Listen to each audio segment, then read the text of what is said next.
Hey everyone, how's it going today, and welcome back to another second stimulus check and second stimulus package update as we begin this brand new month together. Yes, it is so crazy that we have officially managed to somehow survive 2/3 now of this crazy wild year that we're currently living in. Smash the like button if you're currently someone who feels very similar, so we know we're on the same page. But with that being said, we still have another 1/3 of this year, and in today's update I want to focus talking specifically now on the $1,200 stimulus check and stimulus package, because I think it's the part of the stimulus package that's going to apply to the most number of people after spending the last couple of days talking more about the unemployment benefits extension, which, by the way, if you guys are currently on unemployment and have not actually checked out that video, definitely check out that last video that I currently made, which I basically just outlined all of the states that have currently been approved, the amount that have been approved for, and answering the golden question, which is, when should I expect to see the unemployment benefits deposited into my bank account? I give specific dates about that, and it's like under 8 minutes, and also put the thumb screen at the very end of this video, so definitely watch through for all of the details, and you guys can watch it right after that if you're here for the unemployment. But in regards to the $1,200 stimulus check and second stimulus package, the story about the current situation is that right now, everything that we're currently talking about is all going to be speculation. So when you see a lot of videos out there that go something like, yes, good news, and all that kind of stuff, there is good news. So it is actually very true. There is a lot of good news that is currently happening, but everything that you're currently going to hear is all going to be speculation, because everything now that we're talking about is all basically talks and debates. But with that being said, there are a lot of things that we do know, so it's definitely worth it still to definitely watch all the way through so you guys can get updates about all the currently information. We know about the different talks that have been going on. We have a general idea about the proposals. We have an idea about specific dates, so timelines about when they're going to do certain debates, which dates to basically look out for. And so that's what today's update is going to be about. So definitely stay tuned for that. Oh, but before we begin, make sure you smash the like button if you haven't done so already, because it definitely helps out the channel.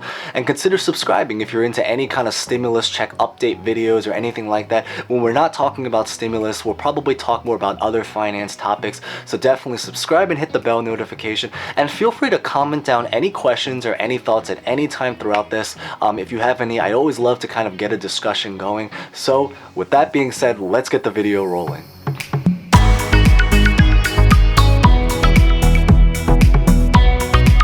Okay, so the current situation about this is that the great news is that they've officially started to roll out the talks and debates once again. And why this is particularly great news is that if you've been following these updates way back around the beginning of August, around the end of the first week, the senators basically went on vacation. And so because of that, ever since then, we have basically been reaching at a stalemate, which I think is very ridiculous what they did, but they did what they did. And I think it's very crazy talk.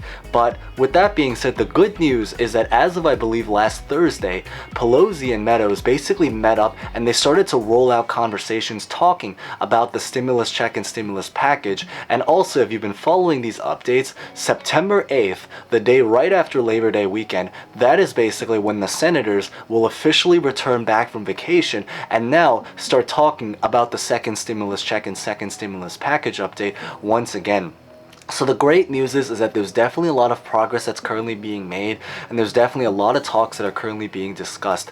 Now, the more neutral and bad news about it is that while they're currently doing a lot of talks, the good news is that there's a lot of areas about the stimulus check and stimulus package that they currently do agree on, but there's also a lot of parts that they actually currently disagree on.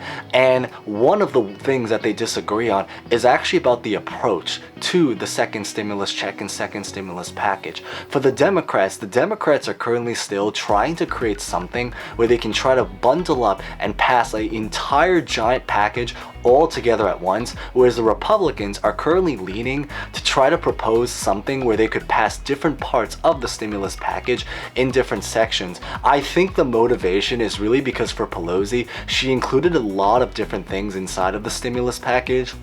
And I think it's because she's very, very afraid that if she tries to break it down and only pass certain parts little by little, it's gonna end up leading to a lot of procrastination later on and less urgency, because now they have passed certain things. The Republicans might now, comment back and say, well, we've already passed this part, so I don't know if there's a need to pass this part of the package. So in order to kind of get it all set in stone, the Pelosi basically wants to pass everything all at once, but the Republicans are trying to do it individually. So while they are areas that they currently do agree on, for example, like the $1,200 stimulus package and different areas, there are areas that they disagree on. And because the approach to how they're currently going to do it is one of those areas, that's really what's been delaying the current situation. Now, on brighter news, they have also come to somewhat of a closer compromise.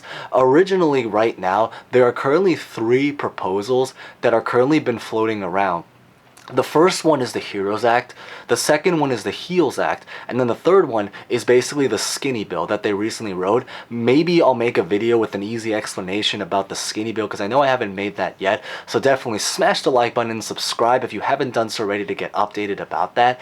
But they're also currently working on another proposal that has yet to be released. That proposal is supposed to be another idea for what they might consider doing. But in regards to the regular stimulus package, the Democrats have officially taken it down so that their HEROES Act that they originally proposed have gone from $3 trillion to $2.2 trillion.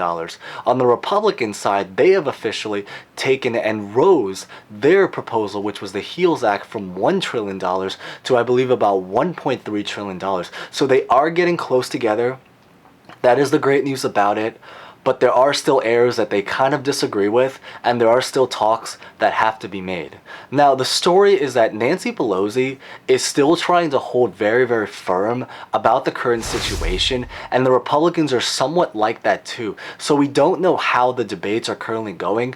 The good news is that there's currently progress being made.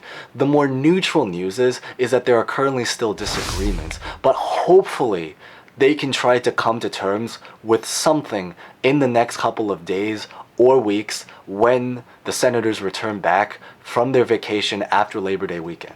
And then really the second great news about it is that because there are a lot of different events that are currently going to be going on in the next couple of days and weeks, it also does mean that in our situation, the good news is that it may hopefully try to put urgency on Congress, on Senate, and on the House to be able to try to take action soon.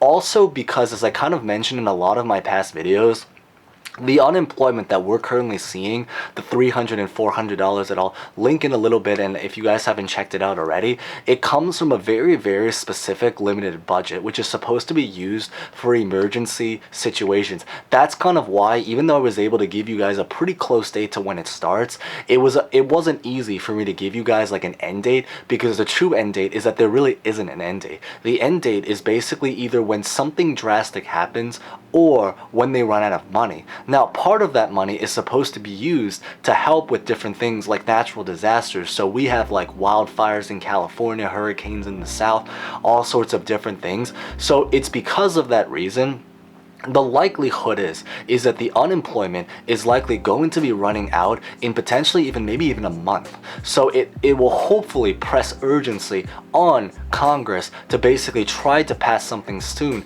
because otherwise we're going to be basically rolling into like a round 2 again, which is basically now we're going to be basically having to follow all of the updates about the unemployment benefits extension once again. So from everything because of this to the fact that there's also the election that's literally coming up in about 2 months now, and also the fact that October, which is basically the final month, the final full month before the election, that's going to be the month where there's a lot of urgency and a lot of busyness, because that's when a lot of the presidential candidates and the politicians have to now start working hard on their campaign to try to get reelected.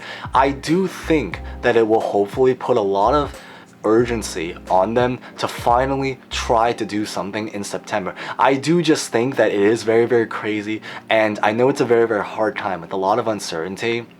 for basically every single one of us, well, the majority of us more or less, because as we currently know, I believe now we stand at a point where about like 60 million people have filed for unemployment during this stretch. Now, some people have gone back to work, but nonetheless, 60 something are unemployed or were filing for unemployment. Millions were on eviction. Tons of businesses are really struggling. So I think because of that reason, it hopefully will finally press some level of urgency to really be able to pass something. But with that being said, that's really just the good news and more neutral, hopeful news that I wanted to share with every single person. Hopefully, if you guys enjoyed this update, smash the like button and hit the subscribe and bell notifications so you guys can get updates with that, and also occasional other finance-based videos. And feel free to comment down any thoughts or any questions about anything at all. But that's basically the current situation. I'll definitely keep you guys updated about that and also about the unemployment situation as well. So thank you guys so much for watching. I hope everyone hopefully found this relatively insightful. I'll maybe link videos at the end, but thank you guys so much for watching. Stay safe, stay well. Best wishes for the sake of every single one of us here, and hope to see you guys next time. Thank you again for watching.